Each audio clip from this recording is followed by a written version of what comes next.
एक हॉस्टेज अपने ही किडनैपर से प्यार करने लगता है। जो किडनैपर है वो उस पर जुल्म भी करता है, उसको मारता पीटता भी है, फिर भी वो उसके लिए एक्सक्यूजेस बनाता है।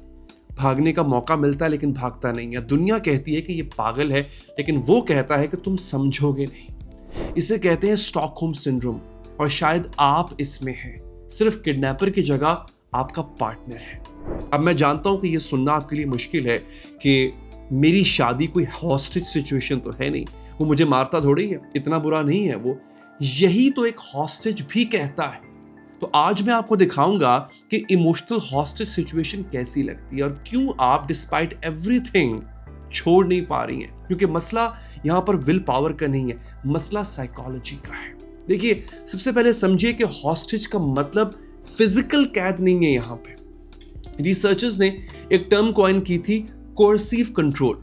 डॉक्टर इवन स्टार्क दुनिया के बहुत लीडिंग एक्सपर्ट हैं, वो कहते हैं कि कोर्सिव कंट्रोल वो पैटर्न है जहां एक पार्टनर दूसरे की ऑटोनॉमी यानी उसकी आजादी छीन लेता है, वो भी आहिस्ता आहिस्ता।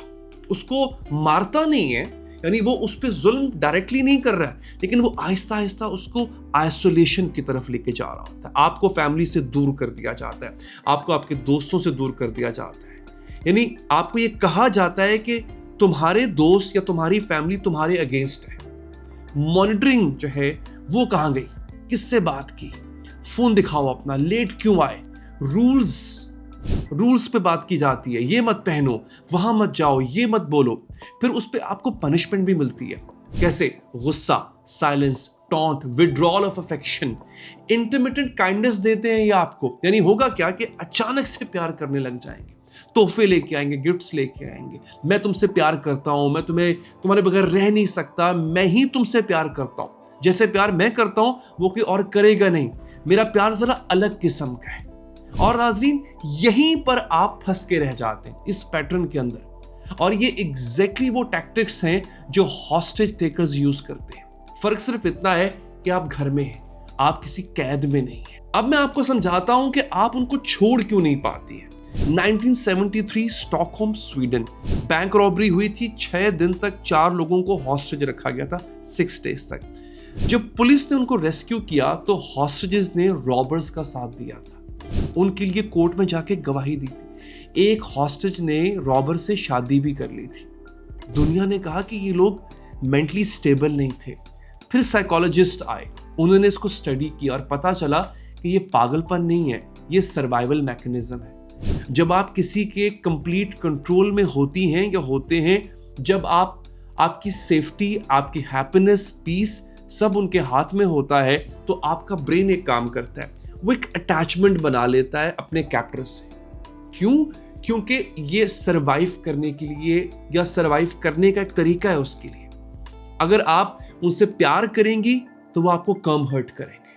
अगर आप उनकी तरफ से या उनकी तरफ माइल हो जाएंगी, पेन कम हो जाएगा। ये कॉन्शियस चॉइस नहीं होती है, ये आपका ब्रेन है जो आपको जिंदा रखने की कोशिश कर रहा होता है। तो जब लोग कहते हैं कि छोड़ दो और आप नहीं छोड़ पाते हो, ये वीकनेस नहीं होती है, ये आपका सर्वाइवल सिस्टम है जो कह रहा है कि अभी तुम खतरे में हो, अटैच्ड रहो। और अब मैं आपको कुछ साइंस बताता हूं। ये आपने खुद से ऑनेस्टली पूछना है कि आप उनके मूड के अराउंड अपनी जिंदगी प्लान करती हैं। आज उनका मूड कैसा होगा, ये पहला सवाल आपके माइंड में होता है। अगर मूड खराब है तो आप चुप रहती हैं, बच्चे चुप रहते हैं, घर चुप रहता है।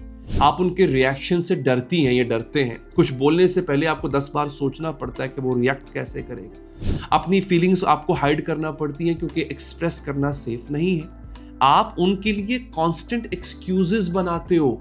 वो स्ट्रेस्ड हैं, उनका बचपन मुश्किल था, वो असल में बुरे नहीं हैं, वो असल में दिल के बहुत अच्छे हैं। ये एक्सक्यूजेस हॉस्टेजेस भी बनाते हैं अपने कैप्टर्स के लिए।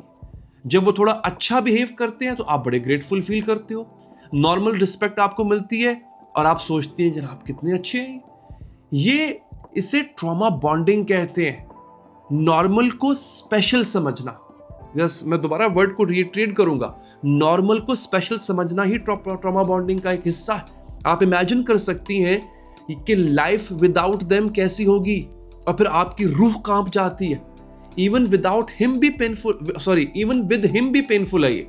उनके साथ भी पेनफुल है, लेकिन विदाउट हिम इमेजिन करना आपके लिए मुश्किल होता है। क्या होगा, मुझे कोई और नहीं मिलेगा, ये डर रहता है आपको। अब कितने साइंस आपको यहां पर फेमिलियर लगे, 1 2 3 4 5 कितने साइंस लगे, जरूर सोचिएगा। और अब मैं जानता हूं कि आप क्या सोच रहे हो, लेकिन वो मुझ पे डायरेक्ट जुल्म नहीं करता। ये एक माइंड में थॉट आता होगा, इतना बुरा वो है नहीं, मैं एग्जैजरेट कर रहा हूं, होता ही है ना कि ये क्या क्या फजूल की बात कर रहा है। यही वर्ड्स एक हॉस्टेज भी कहता है जब रेस्क्यू टीम आती है, they are not that bad. अच्छा, मैं ये नहीं कह रहा कि हर हॉस्टेज करता है, लेकिन ऐसा पैटर्न देखने को मिला है। कहा जाता है कि नहीं, आप नहीं समझ पाओगे, आई कांट लीव। तो मैं आपको यहां पे बुरा फील नहीं करवाना चाहता, मैं आपको क्लियरली दिखाना चाहता हूं कि आप खुद कहां खड़े हो या खड़ी हैं, बाकी डिसीजन आपका है। अब बात करते हैं कॉस्ट एनालिसिस। सबसे पहली कीमत जो आप चुकाते हो ना, वो ये है कि आप वो नहीं रहे जो थे। पहले क्या पसंद था आपको, क्या ख्वाब थे आपके, क्या सपने थे, कौन थी आप या कौन थे आप, आपको याद है? या वो इंसान गायब हो गया है उस इंसान की एक्सपेक्टेशंस फिल करते करते। क्रॉनिक स्ट्रेस, एंजाइटी, डिप्रेशन, जब बॉडी आपकी कॉन्स्टेंटली अलर्ट मोड में होती है ना, तो वो अंदर से टूटना शुरू कर देती है। रिसर्च कहती है कि कोर्सिव कंट्रोल विक्टिम्स में पीटीएसडी रेट्स वही हैं जो वॉर वेटरन्स में होते हैं, वो फौजी जो जंग लड़के आए होते हैं। इसके अलावा भी कॉस्ट होती है। अगर आपके बच्चे हैं, फॉर एग्जाम्पल, वो देख रहे हैं, बेटा सीख रहा है कंट्रोल करना प्यार है, बेटी सीख रही है कंट्रोल होना नॉर्मल, साइकिल जो है वो नेक्स्ट जनरेशन में जा रहा है। और सबसे बड़ा कॉस्ट क्या होता है, आप अपनी एक जिंदगी इसमें गुजार देते हो पूरी की पूरी। ये ड्रिल नहीं होती, ये प्रैक्टिस नहीं है, ये एक्चुअल जिंदगी है जो कि आप एक एक्सपेरिमेंट के हाथ में गुजार रहे हो।